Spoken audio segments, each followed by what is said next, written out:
Shri MBL గారి కానుక 8వ భాగం 18/8/20.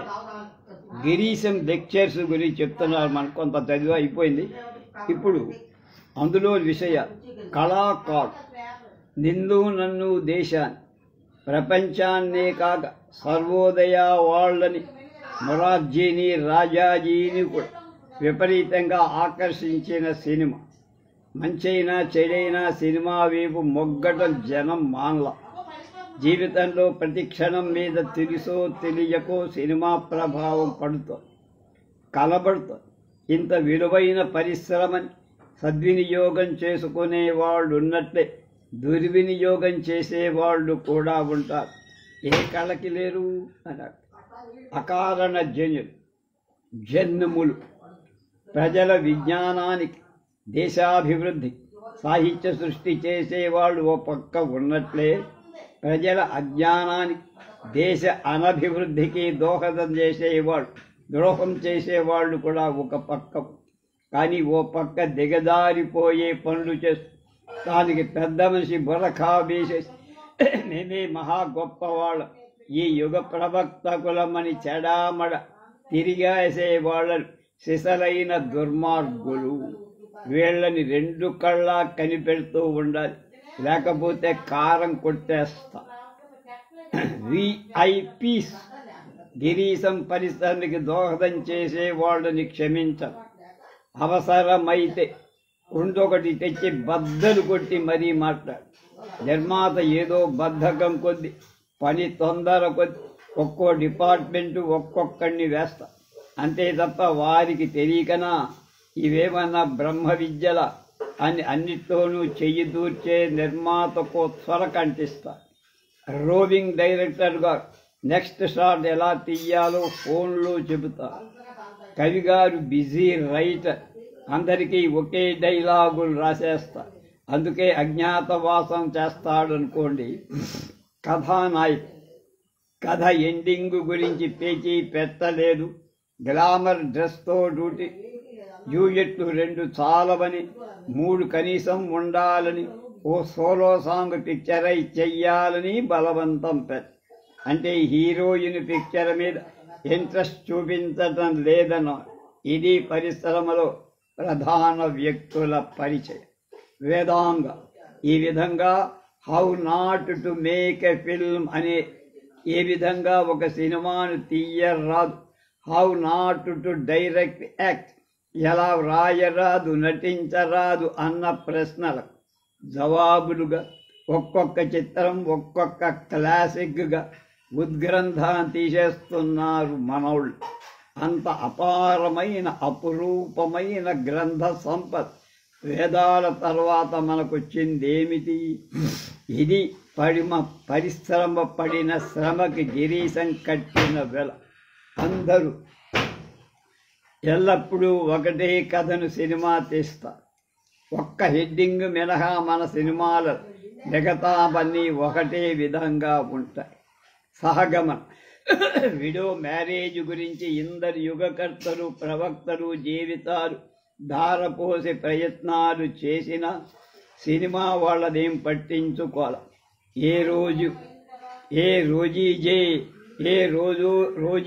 Rose, a rose is a rose అన్నట్లుగా ఈ విడో ఈజ్ ఎ విడో అని ఏకం చేస్తూ ఉంటా.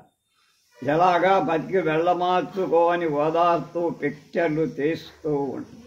ఈ తిరోగమన తత్వం మన కథల నిండా పుష్కలంగా ఉంది. సెంటిమెంటు తద్వారా ఏర్పడే మెలో డ్రామాయే ప్రేక్షకుల్ని కట్టకట్టి ఆకట్టుకుంటారు. విడోకే కనుక మళ్ళీ మ్యారేజ్ చేసేస్తే మెలో డ్రామాకి ఛాన్స్ ఎక్కడది? ఓహో, డ్యూయెట్లు పెట్టాల్సిందే కదా. సినిమాలో బరువైన సీన్కి, డైలాగ్కి, పాత్రకి అవకాశం లేకుండా పోద్ది కదా అని పరిపర విధాల విచారిస్తారు సినిమా వాళ్ళు. కూడబలుక్కున్నట్లుగా అంతా ఒకటే బాధ. టైప్ రైటర్లు కాదు వాడు, టైప్. ఇంకా డైలాగులు చూస్తే అచ్చు ఉపన్యాసాలే. సినిమా అంతా అయిపోయిన కథలు పాయింటేమిటో పట్టుకోలేని వాళ్ళు కొన్ని లక్షల మంది ఉంటారు. లెక్చర్ల ద్వారా వాడి కథను జ్ఞాపకం చేసి, అబ్బే నువ్వు దీని ద్వారా గ్రహించిన నీతి ఇది అని చెప్పడానికి ఉపన్యాసాలు ఉపయోగపడతాయి. ఉదాహరణ, అమ్మ నాకు కొంచెం చింతకాయ పచ్చడి వెయ్యి, కొంచెం చింతకాయ పచ్చడి వెయ్యి, నేను ఇంత ఆవకాయ వేసుకోను చూసి, నేను ఇంత ఆవకాయ వేసుకోను వగైరాలు డిటో డైలాగులు. మెలో డ్రామా కోసమని చెప్పి చాలా అల్పమైన విషయాల మీద బరువైన సీన్ బిల్డప్ చెయ్యి. అగ్గిపెట్టె దొంగిలించిందని మామగారు కోడల్ని వెళ్ళగొట్టడం లాంటివి. హీరో హజం ఇజం కాదు. తమిళంలో దేవర్ సినిమాలుంటాయి. కిందటి సినిమాలో సింహాన్ని పెట్టాం, ఈసారి ఏనుగుని పెడదాం. కిందటిసారి సౌత్లో తీశాం, ఈసారి నార్త్లో తీద్దాం. కిందటిసారి హీరోయిన్ ఒక ఊళ్ళో ఉంటారా, ఈసారి రెండోళ్లలో ఉన్నట్టు పెడదాం అన్న ఎంజీఆర్ కాల్స్ ఇచ్చాడు. రైటరు కథరై ఇది పద్ధతి. ఇలాంటి సినిమాలు తెలుగులో కూడా బోలు. శివాజీ గణేశను = రామారావు. పరిశ్రమలో కాపీ రైట్ ఉన్నట్టు కాపీ కొట్టడమే కాకుండా మరో రకం దోపిడీ జరుగుతుంది. 60 సినిమా డబ్బింగ్ చేస్తున్న ఒరిజినల్ సినిమా టెక్నీషియన్స్ను పూర్తిగా మర్చిపోయి అదేదేమో మేమేదో సొంతంగా నిర్మించామన్నట్టు నటిస్తారు డబ్బింగ్ నిర్మాత. 60 పిక్చర్ పాటలు చేసిన మ్యూజిక్ డైరెక్టర్ పేరు తెలుగులో రికార్డింగ్ చేసిన వాడి పేరులోకి ఎంత షోక్గా తర్జుమా చేస్తారో చూసారా. అలాంటి నిర్మాతలు గిరీశం ఒక సలహా ఇచ్చాడు, అమలు పెడితే మంచి లాభసాటిగా.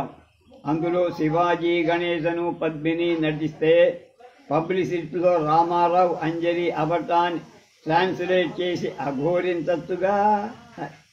భాషా రవణ గిరీశం లెక్చర్లలో కూడా ఒక పక్క గురదాడికి విధేయతలుగా ఉండి తనదైన బాణీలో ఉపన్యాసాలు ఇప్పించి పదాలు వాక్య విన్యాసాలు అన్నీ ముళ్లపూడి మార్కులు వేసి డిస్టింక్షన్ వచ్చిన విద్యార్థుల వెలిగిపోతూ తెలుగు విద్యుత్ శాస్త్రకారుడు సిగార్స్ ఫండ్ వానర మానవుడు బ్రిలియంట్ల వెధవ ఖాళీ డోస్ క్రిటికా తాత్పర్య టెక్నికల్ హంగారవ మిస్చీఫ్ మినిస్టర్ కంఠ సోషలిజం మొరార్జీ దేశాయి వారు పొగరు మోతుబర్ హేళన సప్తాహోరాత్రుడు కామన్ ధేను తెరవేలుపుడు భర్త కంట్రోల్. అలాగే భాషను కుదించి మదించి మరీ పదాల్లోకి పట్టడం, వ్యవహారంలో ఉన్నట్టే రాయటం చూడండి. గుంట తన పిక్చర్లు అమ్మయ్య షమ్మయ్య చెవితో కౌరవించాడు అర్ధాత్తరంగా. ఆ మధ్యన దయచేసి పాండిత్యవు చిద్గగనాంతాన గురు సాక్షాత్కారం కోసం విశ్వనాథ గారిల అన్న ఉపమానం చూస్తే రమణ సాహిత్య భూమి వదిలి హాస్యాన్ని కూడా సాము చెయ్యడనిపిస్తుంది. రమణ వేసిన గిరీశం మార్పు ఆమెతలు బోలెడు. అవి కూడా వినేసి గిరీశంతో మళ్ళా కలుద్దామని చెబుదాం, లేకపోతే వదలు. తప్పులో కాలేశాపోయి బ్యూటీ ఫస్ట్ అన్నారు. ఒక్క దెబ్బకు 2 పిట్టలు ఎగిరిపోయాయి. 1000 పిక్చర్లు ఆయుష్, 100 పిక్చర్ ప్రాప్తిరస్. నీ ఇల్లు రా ఫిల్ముగాను, నీకెప్పుడు ఒక్కలాంటి వేషాలే దొరక, నీ పిక్చర్ ఒరిజినల్ మ్యూజిక్ జమపడ, నీకు బ్యూటిఫుల్ యంగ్ విడోతో మ్యారేజ్ కాదు.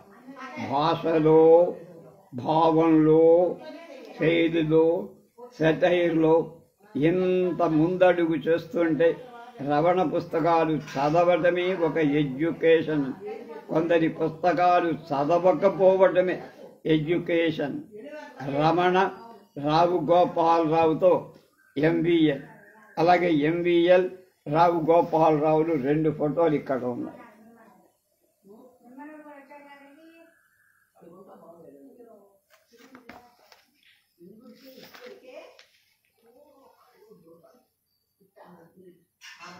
మిగతా విషయాలు రేపు చూద్దాం.